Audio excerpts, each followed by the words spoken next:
It gives me great pleasure to introduce Pat Clark, who is parent and president of Down Syndrome International. He is also chief executive of Down Syndrome Ireland. He has many interests. Over 30 years covered issues concerning health, education, independent living, and participation in political and public life, including the right to vote. Ladies and gentlemen, please welcome Mr. Patrick John Clark. Thank you.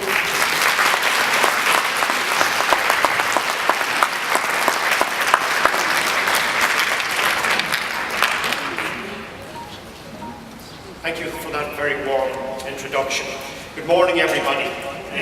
Thank you all for being so prompt. Now, I'm going to be fairly strict with timings this morning because we don't want to overrun and end up we want to give everybody a fair share of the microphone, so enable them all to get their presentation through. So I'm not going to talk for very long now.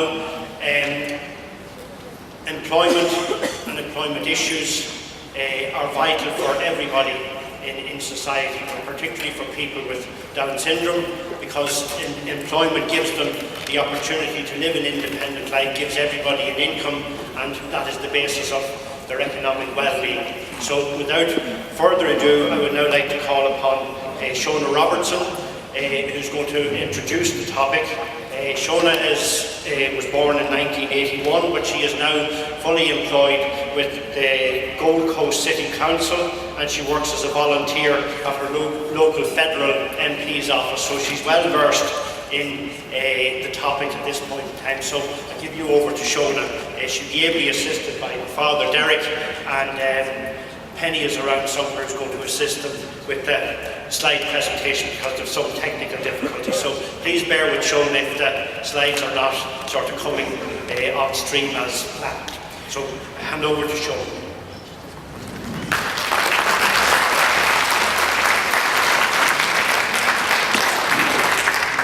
It's okay, I've done this before 1,000 times with my mother.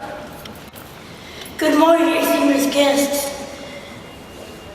Vanessa, one of the Russellers, and Mr. Clark and my mother.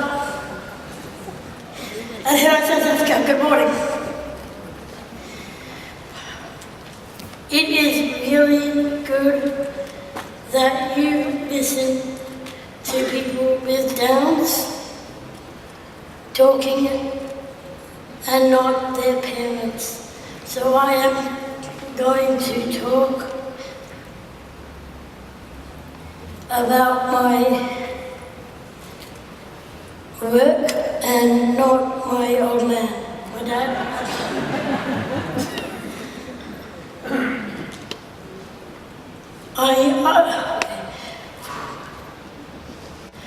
I worked for the Gold Coast City Council in Tweed Heads as an administration assistant.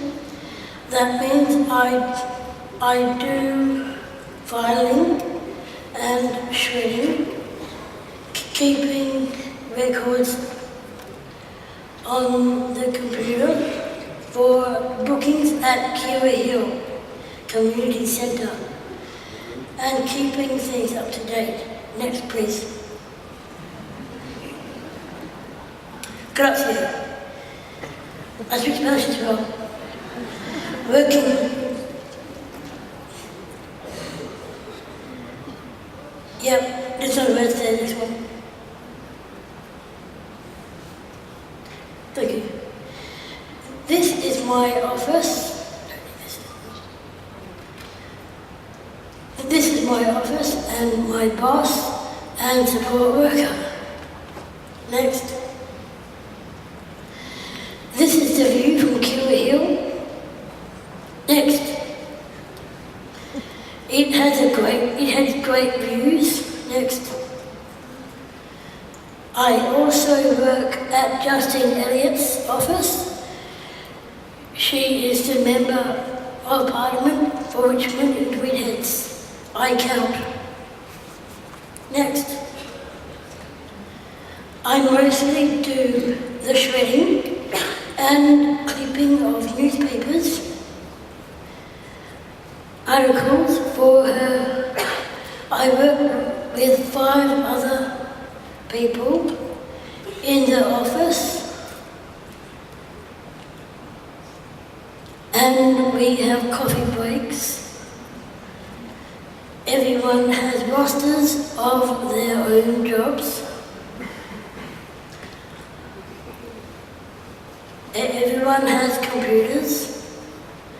I don't take my fiancé there anymore because he talks about the Liberal Party, the other side. Say the other later, please. Say there anymore because he talks about the Liberal Party instead of the Labour Party. Either way, it's no big deal. I kind of enjoy work because I get free coffee and I only have to work 3 days a week. I take my lunch with me as well and heat it up in the microwave. What is good about going to work is the internet and having lots of fun with all my fellow workers. I love my job. Next. What I don't like about my job, my work, is getting up in the morning, which I actually do like. None of us do. When it is cold, I can sleep in. On the weekends, I normally go to the gym before work because I want to lose weight before our wedding in October. Now I am doing something about it because I put on 10 kilos when I was on the wrong doses. So now I am taking the right doses. It is easier and it is only 2 months to our wedding.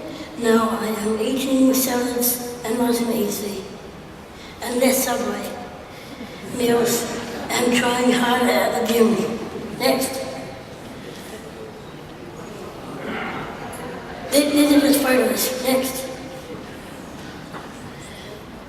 This is Julie, my personal trainer. Next.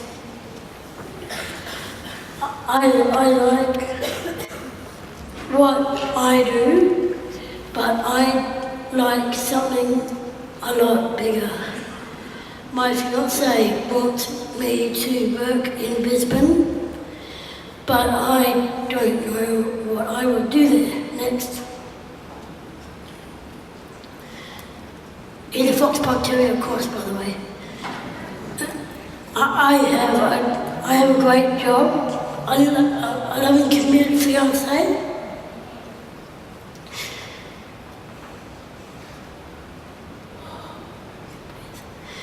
And the best dog I've ever had. I've lived on my own in Australia for 9 years, and I'm now 31. Now, and my fiancé now visits me 5 days a week. He works at Synergy in Moorumba. My dog's name is Ollie. Next. Work is really good for people with Down syndrome if they are qualified. They can look for any job as the government is willing to help them. they might need assistance or a package that can help them. That is why work is so important to me, and we have the family to support, as well. I have friends at work, space. Mum told me to say that. I get paid for it, space.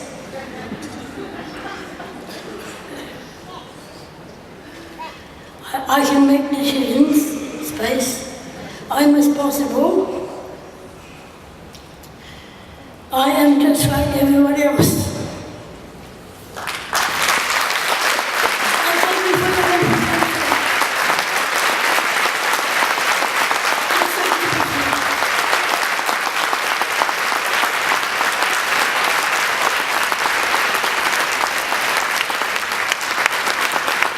And my mother, Penny Robertson, and everyone that's involved with DSI, thank you very much. Goodbye.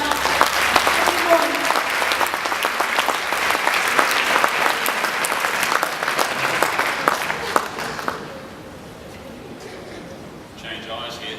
There we go. The reading eyes are on. This is a little bit of a postscript to what Shona was talking about. There are a number of things about Australia which I think are worthy of at least inspection by other parts of the world. And I want to run through one or two of those for you now in the couple of seconds that Pat and Shona have left for me. Just to make the general point that my paper is on the CD that goes with the conference. So if you want a paper full of acronyms and details and dates and history and stuff, get that. If you want me to give you more details, by all means track me down, give me your email address and I'll send it to you. But in general terms, there have been massive changes in the way that support for housing, accommodation, transport and living have been applied to people with intellectual disability in Australia. The history of it basically is that from the late 19th century, from essentially the 1880s through to the 1980s, the same system prevailed. And it was a system based on, to a large extent, patronage and charity, where individuals for profit would provide housing, accommodation and employment services. Occasionally they were provided by local government agencies, occasionally by state agencies, and occasionally, very occasionally, by the federal government, which is the national government in Australia. In addition to that, of course, the system was heavily dependent on charities, of which the major churches were the principal suppliers of labour and subsidised accommodation and work. What happened in the 1980s through to the 1990s was a drastic, radical, important root and branch change in the way services for accommodation, transport and employment and training were delivered in Australia. And that's what my paper is about, so you're welcome to delve into that. My qualification for writing it, I guess, is that firstly, I'm the parent of a young adult with intellectual disability. Secondly, I was a Member of Parliament at the time that those changes were beginning to take effect in the 1980s. And thirdly, I'm now on the board of a couple of agencies which do training, employment and housing. And we turn over between the two agencies about $20 million a year in public funding. So that gives me some qualification to talk about the way the system works. I mentioned a moment ago that the system until the 1980s was based on charity. It's now based on the national tax base, the national government budget. It's fully accountable, it's open to scrutiny in Parliament. It's publicly reported, it's completely transparent, and it's in some ways quite top-down. The money comes from the top, but it's then distributed through state government, local government and not-for-profit companies of the kind that I represent who provide all those services. It's getting better as time goes on. It's becoming more accountable, more transparent, more open, more effective, in fact. And the way in which Australia has done that, I suspect, reflects the way it's been done in Northern Europe and Canada and places like that. But you're certainly welcome to talk to me about it. And finally, just to give you, if I can, have one second, the principal layers of support for employment, which is the purpose of the paper really, it's been broken down so that when young adults with disability leave school at the end of their high school careers, they can go through a transition to work program which aims to put them into paid employment at the end of the program. It doesn't last forever. If they haven't found a position within a couple of years, there are two options open to them. One of them is the thing called the Disability Employment Scheme, and that's a subsidised 2-year training program which pays them roughly half, or exactly in fact, half of the legislated minimum wage for that particular job. And the other is, and that runs for 2 years, if they haven't found a position within that 2 years, they're supported in the workplace, they're given income support. If they haven't found a permanent position, paid position within 2 years, there's another option which is the Disability Employment Services, and that is a kind of a lifetime guarantee of employment, largely subsidised by the state, but the providers of that employment have to actually generate income to supplement the salaries of the people who work there. And in the old days, that would have been known as a sheltered workshop. They're now very much more accountable to the federal government and the public for the kind of funding they receive and the results that they produce. And the model, in my view, is a very good one, getting better, but very good. So if you want to have a look at how it works, go to the paper, Google the sites, and steal as much intellectual property as you like from the Australian government because it works. Thank you.